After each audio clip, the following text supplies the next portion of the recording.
another Transformers Revenge of the Fallen review. This time we're going to be looking at the highly anticipated Deluxe class Sideswipe figure.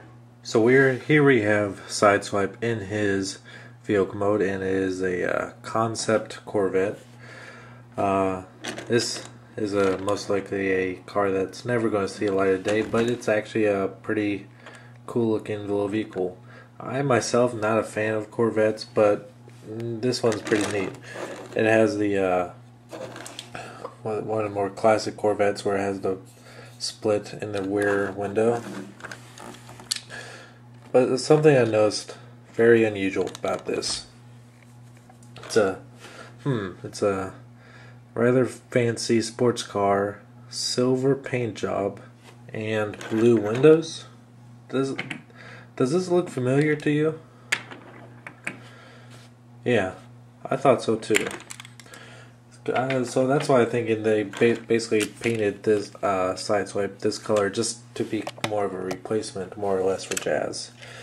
Nothing much to really say about him in this vehicle. He does have some tail pipes here in the back which spring in and out. I'm not sure exactly why. It does have the Corvette logo molded into the hood. It's not painted though, no big deal. There is a red repaint of this coming out sometime later on in the year as a Swerve, I think. I forget the character's name, but as far as vehicle modes go, it's more accurate with the red paint scheme on the future repaint, but it has a different head. So I'm going to be sticking with this one. So, and it rolls fairly easy, except not all the wheels. There we go. There.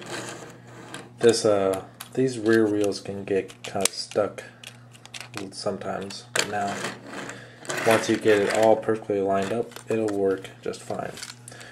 So it is a very sharp looking Corvette, and I would very much like to see these kind of Corvettes come out, even though I would never buy one. It would just be kind of cool to see them on the road. These are very futuristic looking. To get the transformation, basically I'm going to just be getting these basically anything that the wheel is attached to loose. So these will all come out nicely. There we go. There we go.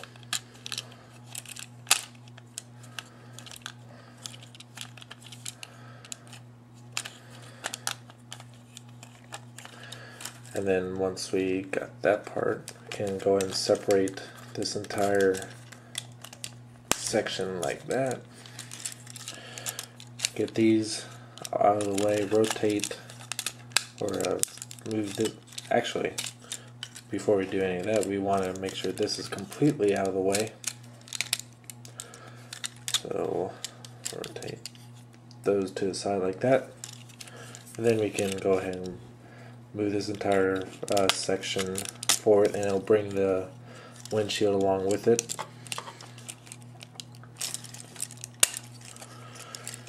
It's not fully attached yet, but then you can take this out of the way, and then you can see where the peg is clearly goes into. And now I'm not sure if putting that in pops out the head, but whenever I do it, that's when the head will pop out. Or you can just simply pull it out.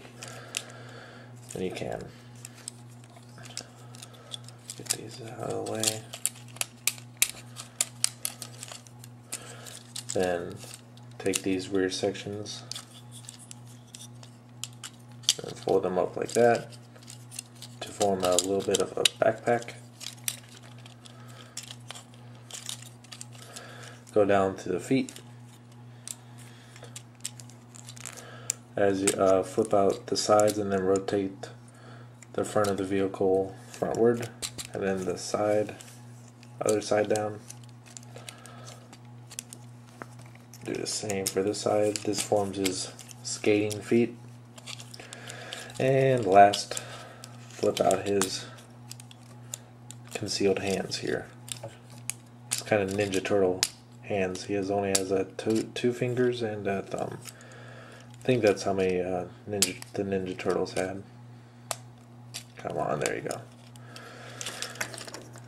And then I prefer to kind of angle these heels back a little bit, just to give him something to balance on for when he's standing, because as most people have said, he is quite difficult to stand. There you go.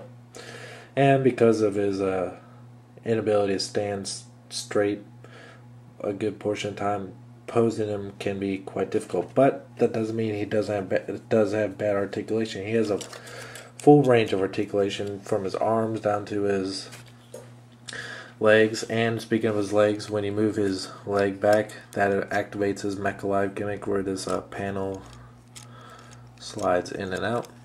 And one thing I like how they really did is they kind of added hydraulics here. They're not quite hydraulics, but they kind of give this same effect in his legs. They just almost like tendons, almost, and a muscle. It's very unique, and I quite like it. It's quite a bit of a surprise for me.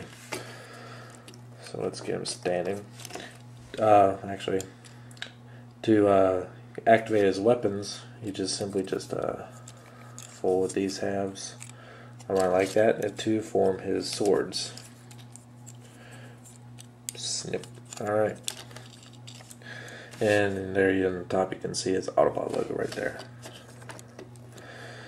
So, Sideswipe as a whole is a very great looking character. He's so far my favorite Deluxe. He has a kind of a weird looking face, so it's kind of hard to tell where his nose begins and his mouth ends. It's very weird, but in the front of the robot looks very clean. It's a very cool how they used the rear of the vehicle to form the front of the robot's chest. That they did the backwards way, and it worked very well for this character. The detailing in the legs, especially in those gears there, is phenomenal. Overall, it gets a perfect score for me. I have no problems with this figure at all. If I had to give one con for it, it would just be that he is a little bit difficult to stand, and that could be a problem with people who like to put their Transformers in poses. But other than that, I have absolutely no problems with this. It's great looking. From what we've seen, it's fairly accurate. It's fun. The transformation's not too easy, but it's not overly complicated, and it's fun. I couldn't recommend him more. Get him. He's a great toy. Until next time, thanks for watching.